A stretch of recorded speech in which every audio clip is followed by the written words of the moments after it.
Hello, and welcome to another episode of Readings in Impact Investing, the show that features important readings in the world of impact investing, sustainable finance, development finance, and ESG through the medium of audio. This podcast is a non-profit initiative made available as a public good, and its ongoing operation is supported by community donations.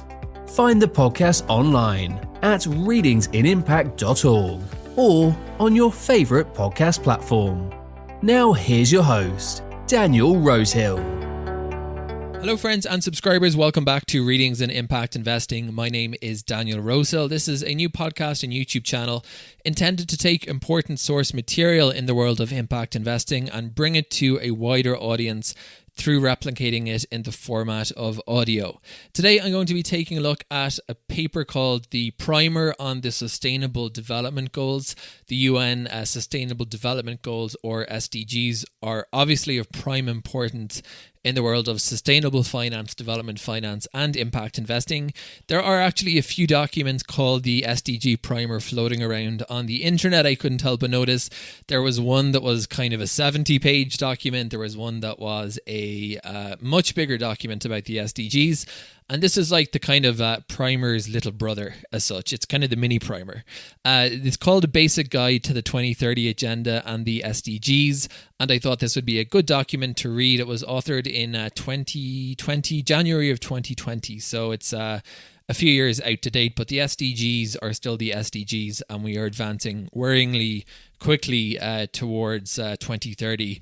As I record this in early 2024. There is an annual report on progress towards the SDGs, and I'm definitely going to read the 2023 report. Absolutely. Going to be actually maybe the next thing I do after this, because it's so crucial. So I'm just going to read this, and the usual caveat goes that, this is being read. It's a textual document with graphical elements that I'm trying to do justice to in the form of a podcast or audio file. So I'm doing the best I can. And when there's something that I think will be useful missing in graphic format, I'll just refer back to the document. You can find this. I'll put a link as always in the description of the podcast and the YouTube video where you can find this. And if you want to print this off yourself or read it yourself, go ahead and do so.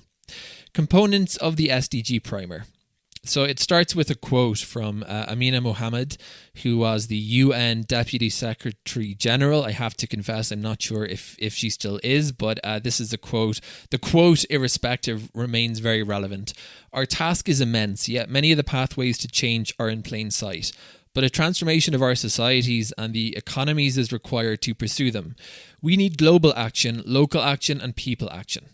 Planning for the SDGs. Entry points as countries seek sustainable development pathways. And these are bullet points that I'm reading now. Assessing and aligning plans and budgets. Localizing the 2030 agenda to connect knowledge, resources and networks. Harnessing the data revolution and technologies. Supporting accountable, inclusive, agile and responsive public institutions.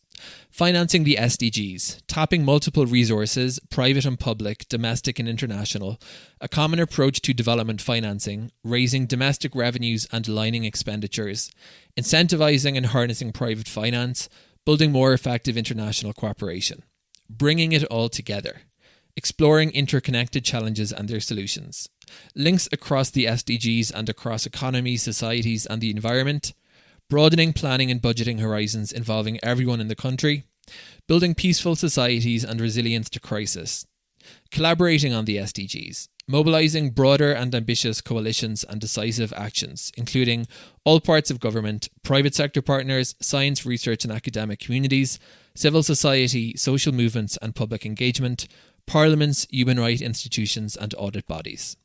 So let me read now from page 3 in the print of this document. Development is faltering all over the world. The gaps leave many people struggling to make enough income, to secure quality healthcare and education, to protect themselves when a crisis strikes. Life becomes even more precarious as forests fall and land degraded by drought no longer yields enough food. Economies and institutions have in many respects failed to deliver. Not only do they make life worse for many people, but they have put us all on a course to destroy our planet. Our only hope is to change dramatically. That's the commitment of the 2030 Agenda for Sustainable Development. It links all of the issues of paramount concern today, and it calls on all of us to do our part. This primer shows what you can do starting now. Based on the foundational primer prepared by the United Nations, this booklet presents ideas to inspire the work of all parts of governments and societies in the quest for inclusive and sustainable development. An agenda for the entire world. This is an agenda of unprecedented scope and significance. It is accepted by all countries and is applicable to all, taking into account different national realities, capacities and levels of development, and respecting national policies and priorities. These are universal goals and targets which involve the entire world, developed and developing countries alike. They are integrated and indivisible and balance the three dimensions of sustainable development. And that's a quote from the 2030 Agenda for Sustainable Development, paragraph 5. And this is the start of this actual, this booklet as it's called, this document. This is page 3 of the text, and the heading is Why Act Now? Multilateralism and globalization have accelerated economic development, achieving advances unprecedented in human history. Yet extreme inequalities and poverty persist. The climate is in crisis. Economic growth has delivered, but not enough and not for everyone. We need solutions that go beyond short-term economic growth, especially at a time when escalating threats erode hard-won development gains and even imperil our planet's future. We have to rethink how we can achieve and sustain progress over time. Much depends on transforming how countries progress on their chosen path to prosperity to be both economically and socially fair and environmentally responsible. Sustainable progress must be inclusive and just for all people, be sustained across generations, and protect our planet. To address this, all world leaders adopted the 2030 Agenda for Sustainable Development in 2015. It was a bold commitment by every country, without exception, to embrace sustainable development and transform current economic models of production and consumption. The 2030 Agenda is universal. It's meant for all people in all countries. Integrated. All of the SDGs are interconnected, reflecting the complex reality of development. And the 2030 Agenda is committed to leaving no one behind, reaching all people, whoever and wherever they are. To achieve that vision requires reaching the Agenda's 17 Sustainable Development Goals, or SDGs, which lay out interlinked economic, social and environmental objectives. Done right, achieving the SDGs will be more than a series of individual results. Collectively, they are a force to accelerate progress across all aspects of our lives. But we must act now, because with the 2030 finish line, we have only a decade to go. We have committed to human rights. Commitments to human rights and tackling inequality run through the 2030 Agenda. That means we need to get granular about measures to help countries leave no one behind. Let's use the wealth of international human rights instruments and expertise to help ask and answer questions like, who has been left out of development progress? Which barriers keep people beyond the reach of infrastructure, employment, services and jobs? How can vulnerable and isolated communities build resilience to shocks and crises? How can those who are excluded, marginalised and vulnerable participate in public life and hold their leaders to account? And gender equality. We have a dedicated goal, SDG 5, on gender equality and women's empowerment. Not only is gender equality a fundamental human right, but it is also a foundation for all the SDGs. So if we want real sustainable progress leading to a peaceful, prosperous world, gender equality can't wait. We must use broad paths that lead forward in every country. We need to uphold all of the rights of women and girls in law and practice. We need to achieve women's equal representation in all forms of public and private decision making. And we need to back the commitment to equality with the right resources. A new way of working. Right now, political, security, humanitarian and development actors typically operate in separate domains. But what happens when they work together? They can simultaneously reduce risk, cut conflict drivers, and up the pace of poverty eradication. In a crisis, meeting people's most urgent needs can accompany longer-term steps such as the restoration of essential services and the promotion of peaceful and inclusive communities. Chapter 2. Bringing it all together. The SDGs reflect the complex interplay among social, environmental, and economic systems. Progress on one dimension can result in multiple ripple effects on another, some positive and some negative. Instinctively, we know the linkages. Climate change poses obvious threats to social well-being and the economy. For example, when hurricanes, cyclones and typhoons hit, countries rely on loans to recover, leaving them little fiscal space to address the needs of those who are hardest hit. At the same time, poverty also hinders the ability to be better prepared when natural disasters strike, and for public spending in key areas such as health. Meanwhile, a highly unequal society that does not guarantee decent work and quality services for all threatens the social fabric. Gender discrimination prevents half the world's population from lives of dignity as full members of their community and country. But not all linkages are obvious, and our challenge is to define how to act on them and address unintended consequences, say of manufacturing and energy investment decisions, alongside environmental protection objectives, for example. The related technical and political difficulties explain a long history of doing development issue by issue, institution by institution. But as the real costs of traditional economic policies become evident, we know we are in an era when the default, well-established ways of doing development, business as usual, simply cannot continue. If we don't act on the understanding that climate change has environmental, social and economic consequences, and vice versa, to take just one example, then our future is in peril.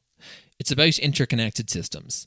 The SDGs call on the world to prosper faster and further, but in ways that guarantee the well-being of our planet and of all people so that no one is left behind.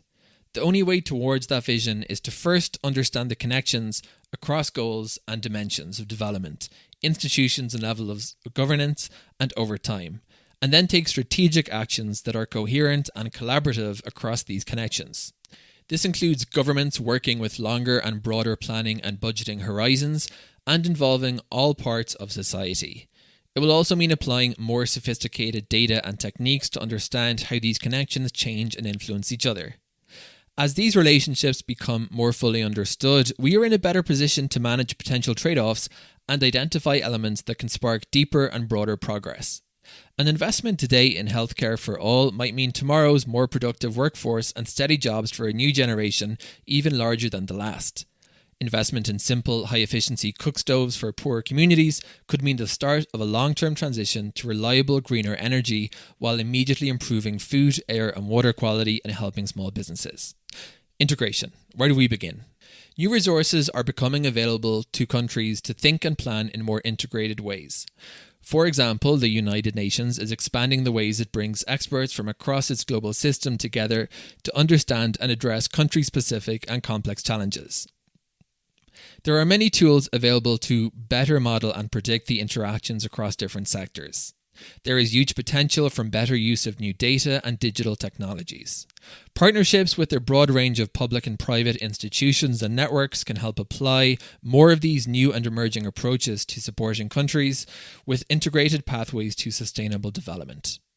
Fundamental links, peace and prevention.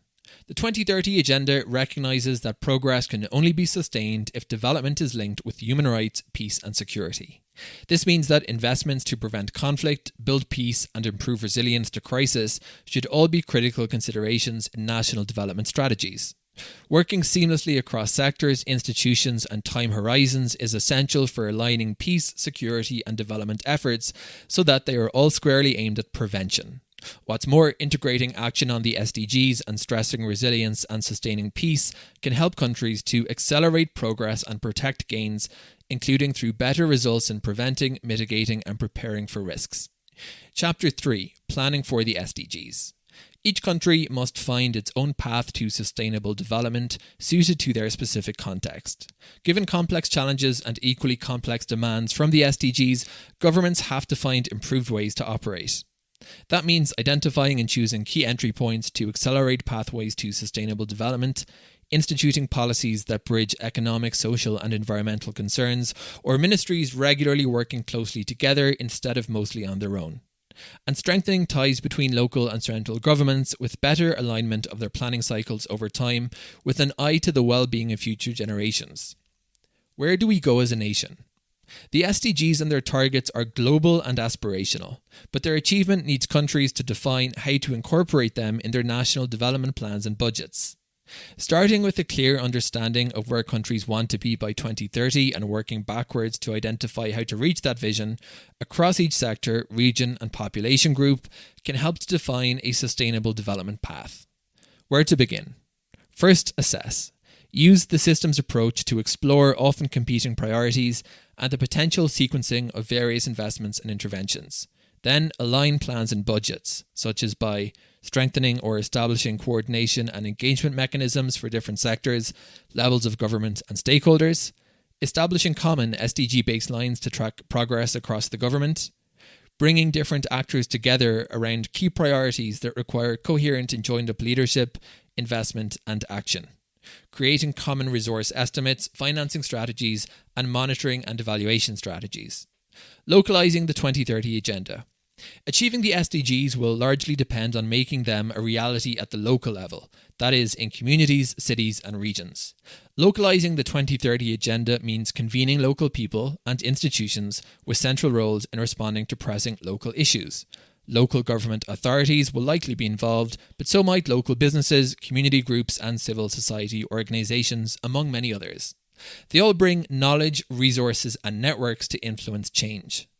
By joining forces, they can accelerate a process of defining and implementing the most meaningful local solutions and monitoring progress.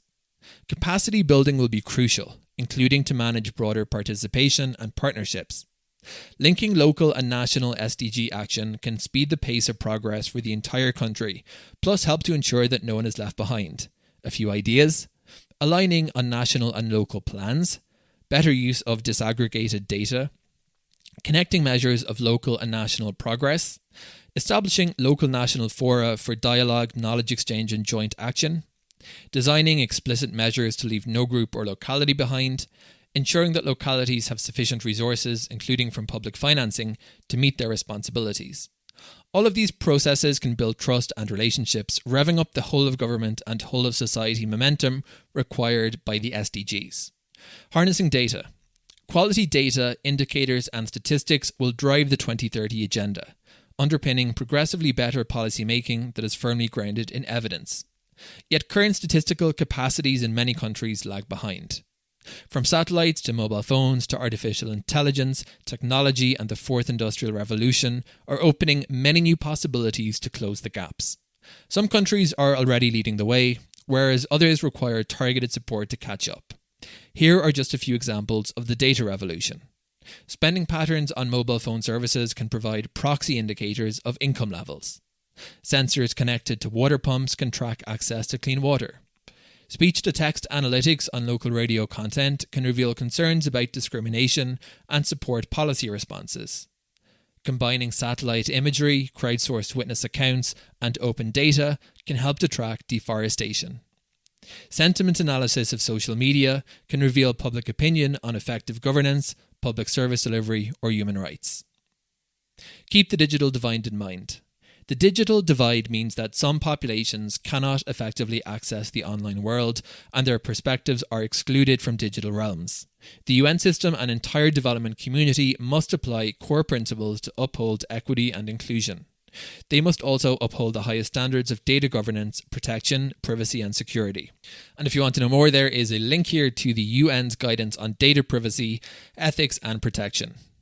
All of these tools and more will be needed to match the requirements of the SDGs with their ambitious lists of 169 targets and 232 indicators. National statistics offices which have primary responsibility for SDG-related data will have to assume a new role. Right now they are primarily collectors and managers of data, but looking forward they need to become custodians of a wider data ecosystem. This will enable linkages across new and existing data sources, social, economic and environmental issues, and both the public and private sectors. Preparing public institutions. Effective, efficient and accountable public institutions will shoulder many of the tasks defining the success of the 2030 agenda. SDG number 16 captures commitments to their vital role, but major capacity and resource constraints persist. Furthermore, many public institutions are still used to working sector by sector. To enable development policies that manage cross-sectoral trade-offs and synergies to unblock progress and fundamental challenges such as inequalities and overconsumption, they will need to recalibrate. Key public institutions include planning ministries, finance ministries, sectoral ministries, audit institutions, local authorities, security sectors, the judiciary, and legislative bodies. How do they become more agile and responsive, accountable and inclusive? In other words, fit for the purpose of the 2030 Agenda? Here are a few starting points. Invest in new capabilities and support for public servants, including new skills to anticipate problems, to adapt quickly and to mitigate risk. Institute public financial management systems that prioritise SDG implementation to drive political will and institutional capacity. Boost transparency and oversight through results-based management. Innovate in service delivery to improve quality and reach and build trust in the state. Develop participatory decision-making mechanisms bolstering broad ownership over the SDGs. Pursue effective decentralisation so that local authorities can do their part in delivering on the goals. Part 4, financing the SDGs. Achieving the SDGs will not be cheap. Financing them will dwarf traditional development flows. But in a world of enormous wealth, the problem is not having too little money, it's how the money across many different sources is being spent. With only 10 years left to achieve the goals, this was in 2020 when this document was drafted, we of course now have less than that, multiple streams of resources need to be combined and channeled to the SDGs at a greater scale and speed than ever before. Let me just interject here, this is where we see the dovetailing with a lot of the stuff we've talked about today, particularly I would say blended finance, where we're talking about how we can combine traditional grant capital, development finance and private impact investing to really scale up the amount of capital flowing to achieve these problems. So this is very much where this becomes relevant. Furthermore, public and private incentives need to be better aligned to minimise any further financing of unsustainable patterns of production and consumption. Global Agreement on Financing.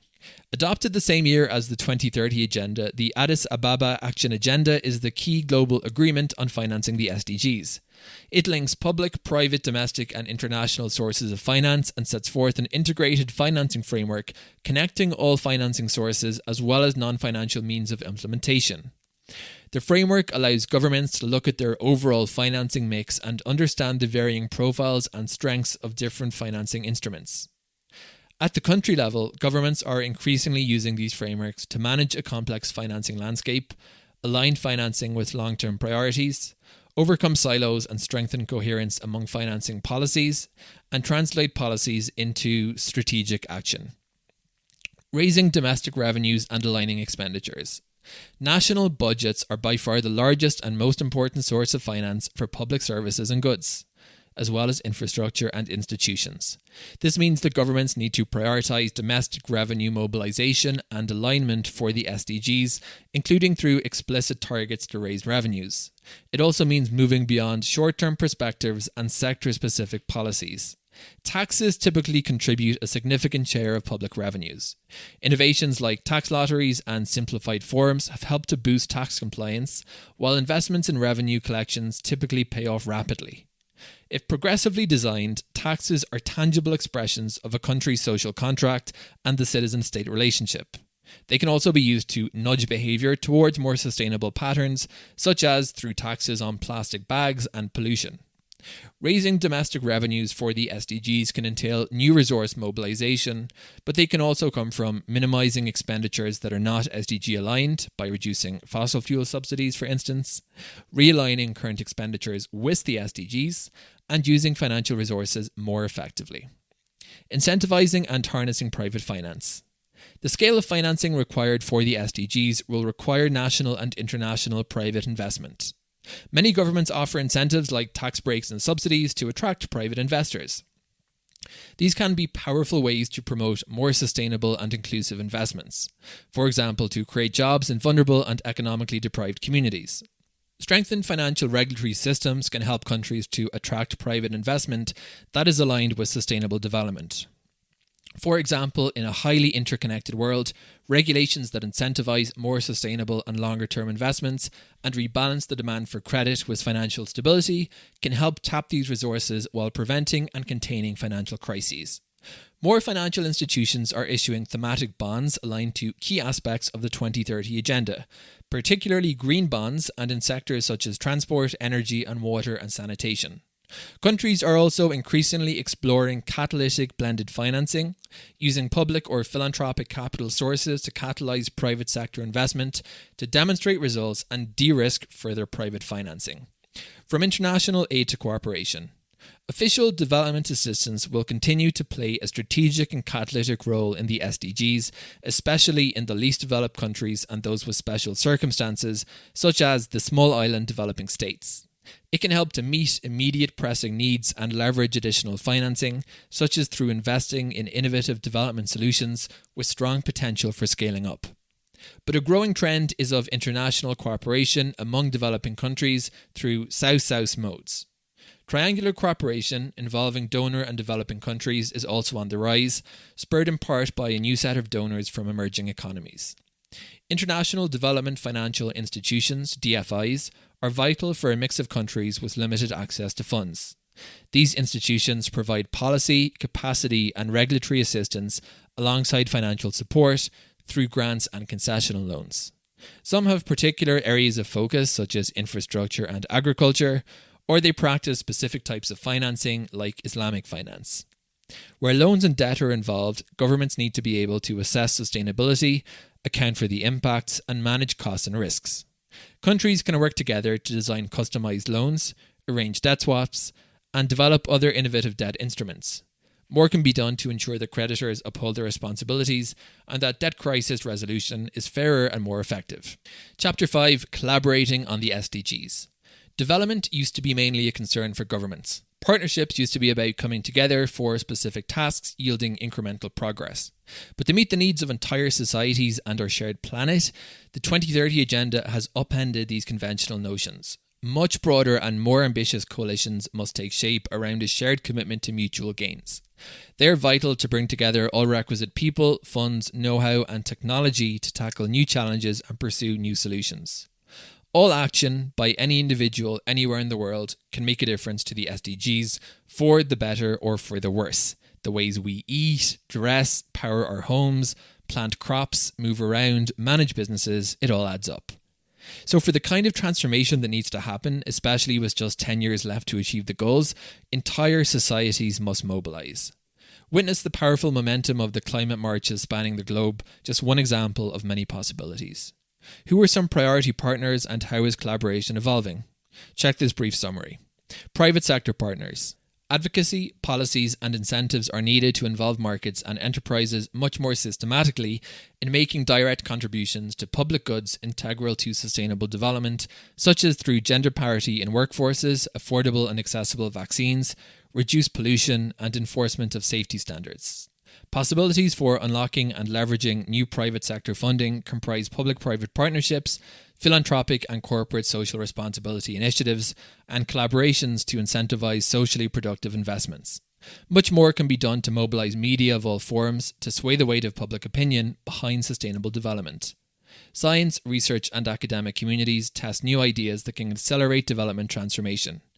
Advances in science, research and technology in every country will need to be leveraged to enable evidence-based implementation of the SDGs.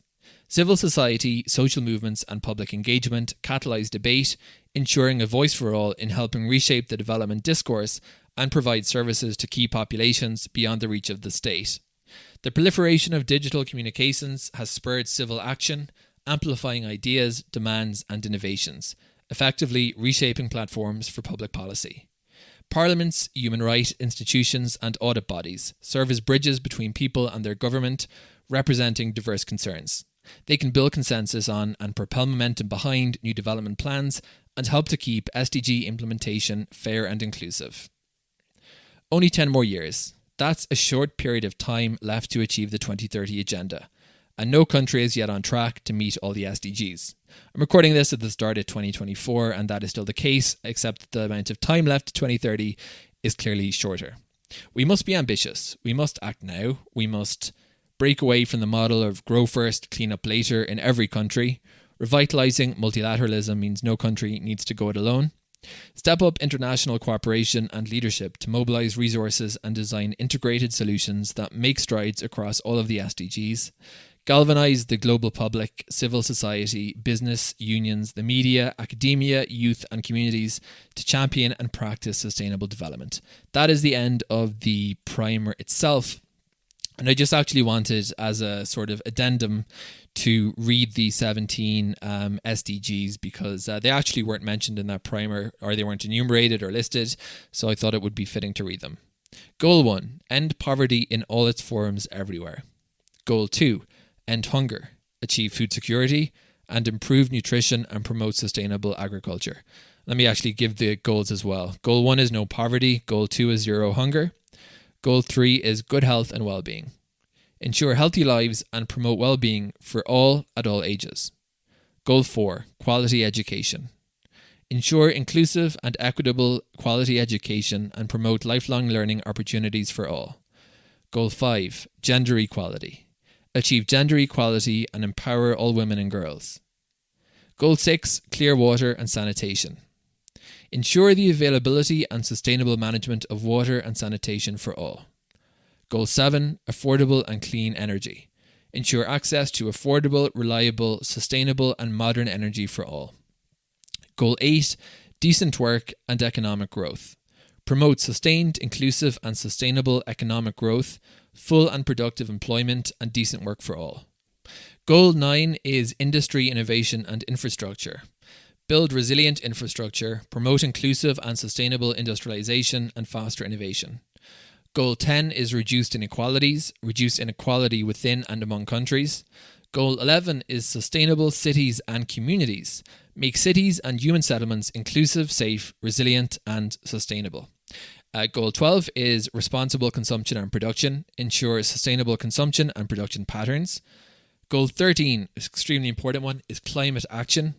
Take urgent action to combat climate change and its impacts. Goal 14, life below water. Conserve and sustainably use the oceans, seas and marine resources for sustainable development. Goal 15 is life on land. Protect, restore and promote the sustainable use of terrestrial ecosystems. Sustainably manage forests. Combat desertification and halt and reverse land degradation and halt biodiversity loss. Goal 16 is peace, justice and strong institutions. Promote peaceful and inclusive societies for sustainable development, provide access to justice for all, and build effective, accountable, and inclusive institutions at all levels. And finally, Goal 17 is partnerships for the goals. Strengthen the means of implementation and revitalize the global partnership for sustainable development. So that brings to a conclusion the primer. This is just like kind of a very short document, really giving the flavor of the 2030 agenda and what the SDGs are there to achieve. As I mentioned, there is a longer document I may or may not read because I think the priority document that I'm going to read next in this series about the SDGs is going to be the 2023 progress report, so that we can leap forward 3 years from when this document was authored and see how the countries are doing towards each of the 17 goals. Thank you for listening to another episode of Readings in Impact Investing. As I mentioned, we're on the intranet now at readingsiниmpact.org. At that website, you can find a subscribe link to get the podcast everywhere it is. Thanks for listening. Have a great day, and until the next episode. Thanks for listening to another episode of Readings in Impact Investing, presented by Daniel Rosehill. If you enjoyed this episode, then why not share it with a friend or colleague? And consider leaving a review or rating to help spread the word. Don't forget to subscribe via readingsiниmpact.org or find the show on your favourite podcast platform. Thanks for listening, and we'll see you next time.